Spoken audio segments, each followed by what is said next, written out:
யோபுடைய சரித்திரம் 35ஆம் அதிகாரம். பின்னும் எலிகு மாறுதரமாக, என் நீதி தேவனுடைய நீதியை பார்க்கிலும் பெரியதென்று நீர் சொன்னது நியாயம் என்று எண்ணுகிறீரோ? நான் பாவியா இராததினால் எனக்கு பிரயோஜனம் என்ன, பலன் என்ன என்று சொன்னீர். உமக்கும் உம்மோட இருக்கிற உம்முடைய சிநேகிதருக்கும் நான் பிரதியுத்தரம் சொல்லுகிறேன். நீர் வானத்தை அண்ணாந்து பார்த்து உம்மை பார்க்கிலும் உயரமாயிருக்கிற ஆகாய மண்டலங்களை கண்ணோக்கும். நீர் பாவம் செய்தால் அதனாலே அவருக்கு என்ன நஷ்டம்? உம்முடைய மீறுதல்கள் மிகுதியானாலும் அதனாலே அவருக்கு என்ன சேதம்? நீர் நீதிமானாயிருந்தால் அதனாலே அவருக்கு என்ன கிடைக்கும்? அல்லது அவர் உம்முடைய கையில் என்ன லாபத்தை பெறுவார்? உம்முடைய பாவத்தினால் உம்மை போன்ற மனுஷனுக்கு நஷ்டமும் உம்முடைய நீதியினால் மனுபுத்திரனுக்கு லாபமும் உண்டாகும். அநேகரால் பலவந்தமாய் ஒடுக்கப்பட்டவர்கள் முறையிட்டு வல்லவர்களுடைய புயத்தின் நிமித்தம் அலறுகிறார்கள். பூமியின் மிருகங்களை பார்க்கிலும் எங்களை புத்திமான்களும்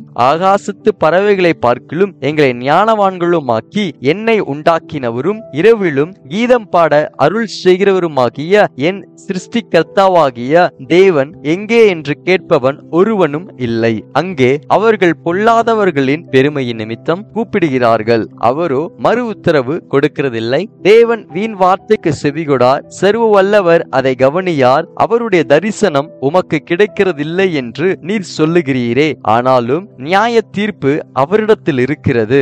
ஆகையால் அவருக்கு காத்து கொண்டிரும். இப்போது அவருடைய கோபமானது நியாயத்தை முற்றிலும் விசாரியாது. அவர் இன்னும் ஒன்றையும் குறையற்ற விதமாய் தீர்க்கவில்லை. ஆகையால் யோபு வீணாய் தம்முடைய வாயை திறந்து அறிவில்லாமல் வார்த்தைகளை மிகுதியாய் வசனிக்கிறார் என்றான் என்பதே.